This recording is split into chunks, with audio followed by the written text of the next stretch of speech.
আমি একজন সিঙ্গাপুর প্রবাসী। আমি সিঙ্গাপুর থাকাকালীন আমি চিন্তা করি যে দেশে গিয়ে কি বিজনেস করা যায়। তারপরে আমি ফেসবুকের মাধ্যমে আসসালামু আলাইকুম, আমার নাম তানিন আহমেদ। আমি ব্লুডিমের সাথে শোরুম নিয়ে ব্যবসা শুরু করতেছি।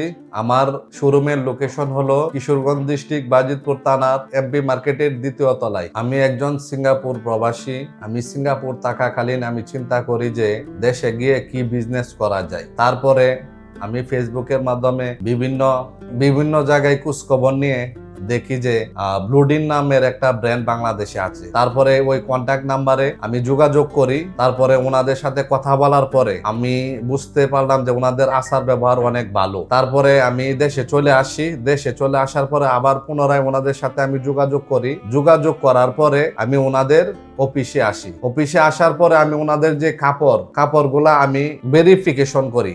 ভেরিফিকেশন করার পরে আমি দেখলাম যে অন্য ব্র্যান্ডের তুলনায় ওনাদের যে কাপড়ের মান অনেকটাই ভালো। এজন্য আমি ওনাদের সাথে শোরুমের এগ্রিমেন্ট করেছি। ওনাদের যে ফ্যাক্টরি আছে এই সব জায়গায় আমাকে ঘুরিয়ে ফিরিয়ে একজন কলিগকে দেখিয়েছে। তারপরে দেখলাম যে ওনাদের কাপড়ের গুণগত মান অন্য কাপড়ের চাইতে অনেকটা ভালো এবং ওনাদের সবাইয়ের বিহেভিয়ার অনেক ভালো। আপনারা যদি কেউ ব্লুডিমের সাথে ব্যবসা করতে চান তাহলে নির্দ্বিধায় আসতে পারেন। আমি একজন প্রবাসী। আমি ব্লুডিমের সাথে বিজনেস শুরু করেছি। আপনারাও যদি কেউ ব্লুডিমের সাথে বিজনেস করতে চান তাহলে নির্দ্বিধায় আপনারা বিজনেস করতে পারেন।